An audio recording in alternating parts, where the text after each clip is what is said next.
BRS party working president KTR గారు, మీరు స్వేచ్ఛ హక్కుల గురించి మాట్లాడుతుంటే దీనితో నవ్వాలో అర్థం కావడం లేదు. మీరు చేసిన అరాచకాలను వచ్చి నాగర్ కర్నూలు పార్లమెంట్ పరిధిలో ఆదివారం చెప్పుకున్నారు. ఈ ప్రభుత్వం, కాంగ్రెస్ ప్రభుత్వం, గౌరవనీయులు రాష్ట్ర ముఖ్యమంత్రి యనమల రేవంత్ రెడ్డి గారి ప్రభుత్వం ప్రజాపాలనలో ప్రజలు స్వేచ్ఛగా లేరని మీరు చెబుతున్నారు. ప్రభుత్వం ఏర్పడి కనీసం 3 నెలలు 100 రోజులు కాలేదు ఇంతవరకు. అప్పటికే మీరు మీ కుటుంబ సభ్యులందరూ ప్రభుత్వంపై విమర్శలు చేస్తున్నారు. సరే, అది రాజకీయ ఎదుగుదలను, మీది రాజకీయ ఎదుగుదల అని మీ పార్టీ కాపాడుకోవడానికి మీరు విమర్శలు చేస్తున్నారు అనుకుంటే అది మీ ఇష్టం. కానీ ఇక్కడ మీరు స్వేచ్ఛ హక్కుల గురించి మాట్లాడినరు.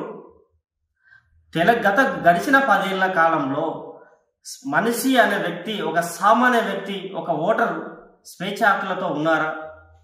అసలు స్వేచ్ఛ హక్కు అంటే ఏందో వారికి తెలియకుండా మీరు చేశారు.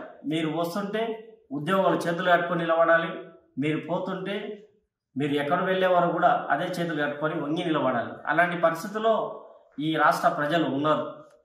ముఖ్యంగా మీరు జర్నలిస్టుల గురించి మాట్లాడారు. సోషల్ మీడియాలో పోస్టులు పెడితే కొందరు సిఐలు ఎస్ఐలు ఫోన్లు చేసి భయపెట్టిస్తున్నారని చెప్పి మీరు మాట్లాడారు. ఆ సందర్భంలో మీరు జర్నలిస్టులపై హత్యాయత్నాలు జరుగుతున్నాయని చెప్పారు. మరి ఈ రాష్ట్ర ప్రజలకు ఏ ప్రతిపక్ష పార్టీలు ప్రజల సమస్యలపై ముందుకు రానప్పుడు మా తీన్మార్ మల్లన్న గారు ప్రజల పక్షాన నిలబడి ప్రజా గొంతుకు అయ్యారు. అలాంటి తీన్మార్ మల్లన్న గారి పైన ఎన్ని అక్రమ కేసులు పెట్టి 100 రోజులు సుమారు జైల్లో పెట్టారు. మిగతా జర్నలిస్టు మిత్రులను రోడ్లపై కిడ్నాప్ చేసి మీరు జైల్లో బంధించారు. మరి వాళ్ళ కుటుంబ సభ్యులు ఎంత సఫర్ అయ్యింటే, ఎంత ఇబ్బందులను ఎదుర్కొని ఉంటారు. మరి ఒక జర్నలిస్టుకు, వాస్తవాన్ని చూపించిన జర్నలిస్టుకు స్వేచ్ఛ హక్కు లేకపోతే మరి మీ ప్రభుత్వంలో కదా జరిగింది ఇదంతా. మీ ప్రభుత్వంలో కదా సిఐలు, పోలీసులు క్యూన్యూస్ ఆఫీస్ మీదకి వచ్చి దాడులు చేసి ఎత్తుకపోయి అరెస్టు చేసింది. ఇది ఒకటి ఉంటే, తెలంగాణ రాష్ట్రంలో తెలంగాణ ఆత్మగౌరవం ఉద్యమం జరిగింది కొల్లాపూర్, నాగర్ కర్నూలు జిల్లా కొల్లాపూర్ మున్సిపాలిటీ. మాజీ తెలంగాణ ఉద్యమ నాయకులు, నేటి మంత్రివర్యులు శ్రీ జూపల్లి కృష్ణారావు గారి అనుచరుల పైన మేము గడిచిన 5 ఏళ్ల కాలంలో ఎన్ని అరాచకాలకు పాల్పడ్డారు. రోడ్ల మీద నడిపించుకుంటూ జైలుకి పంపారు. చేయని తప్పుకు రోడ్ల మీద నడిపించుకుంటూ మీ శునకానందం కోసం జైల్లో పెట్టారు. అది కాకుండా సోషల్ మీడియాలో ఇదేంటి అని ప్రశ్నించిన వారికి, మా ఎమ్మెల్యే ఎక్కడున్నా అని ప్రశ్నించిన వారిపై స్టేషన్కి తీసుకొచ్చి బట్టలు ఉడదీసి ఫోటోలు కొట్టుకొని ఇబ్బందులకు గురి చేశారు. కొంతమంది యువకులను కిడ్నాపులు చేసి మరీ దాడులు చేశారు రాత్రి వేళలో. అది అలా ఉంటే స్వయంగా నా మీదనే ఎన్నో కుట్రలు చేసి హత్యాయత్నానికి పాల్పడ్డారు.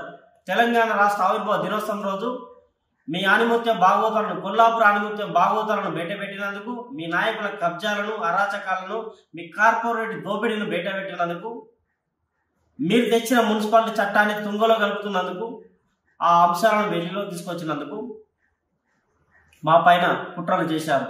అక్రమ దందాలు చేసేవారితో మీ పాలకులు ములాఖాత్ అయి స్వేచ్ఛ హక్కుకు ఎలా భంగం కల్పించారో ఈ అంశం చెప్తా వినండి. తెలంగాణ రాష్ట్ర ఆవిర్భావ దినోత్సవం రోజు పోలీస్ స్టేషన్కి పిలిపించి అక్రమ కేసులు పెట్టి చిత్రహింసలకు గురి చేశారు.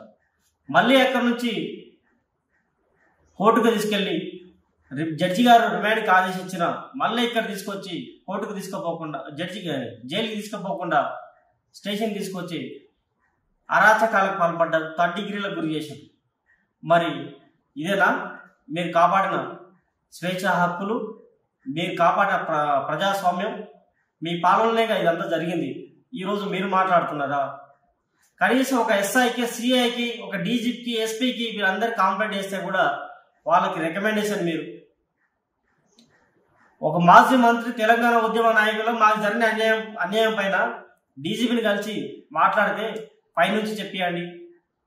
పైగా మేము ఈ కంప్లైంట్లు ఇచ్చినందుకు మా మీద రౌడీ షీట్లు, సస్పెక్ట్ షీట్లు, ఉద్యమ నాయకులను ఎన్నో ఇబ్బందులు. కనీసం ఉద్యోగాలకు పనికి రాకుండా, ప్రభుత్వ ఉద్యోగాలను పొందకుండా వారి మీద రౌడీ షీట్లు కేసు ఓపెన్ చేసి ఎన్నో ఇబ్బందులకు గురి చేశారు.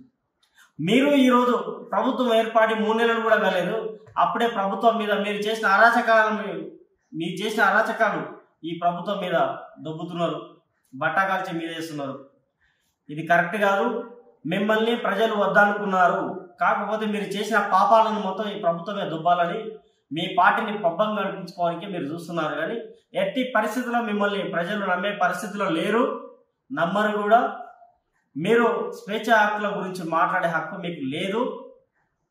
మరొకసారి ఈ స్వేచ్ఛ హక్కుల గురించి, జర్నలిస్టుల గురించి, హత్యాయత్నాల గురించి, పోలీసుల వేధింపుల గురించి మాట్లాడితే ప్రజలు సహించరు. మాట్లాడండి, ప్రతిపక్షం ఉన్నారు, ప్రజా సమస్యల మీద మాట్లాడండి. అప్పుడు ఎప్పుడు మాట్లాడాలి? ప్రభుత్వం ఇచ్చిన హామీలు నెరవేర్చకుంటే, ప్రభుత్వం ఏర్పడి ఎన్నో అరాచకాలు పాల్పడుతుంటే ప్రజలు గుర్తించి మీ దగ్గరకు వస్తే అప్పుడు మీరు మాట్లాడాలి. అది దాని ప్రతిపక్షానికి విలువ ఉంటుంది. అవేవి కాకుండా మీదే కుటుంబం మొత్తం వచ్చి శ్రీ గౌరవనీయులు ముఖ్యమంత్రి రేవంత్ రెడ్డి గారి పైన, ప్రభుత్వం పైన మీరు బట్టగాల్చి మీద వేయాలనుకోవడం కరెక్ట్ కాదు. మీరు ఇక పైన ప్రజాస్వామ్యం గురించి, రాజ్యాంగం గురించి మాట్లాడడానికే మీకు నైతిక హక్కు లేదు. ఇది మా తీన్మార్ మల్లన్న గారి టీమ్గా, క్యూన్యూస్ జర్నలిస్ట్గా, ఒక బాధితుడిగా, మీ ప్రభుత్వంలో ఒక బాధితుడిగా నేను చెబుతున్నాను. ఆవుట రాజశేఖర్, ఉమ్మడి మహబూబ్నగర్ జిల్లా, కొల్లాపూర్, క్యూన్యూస్.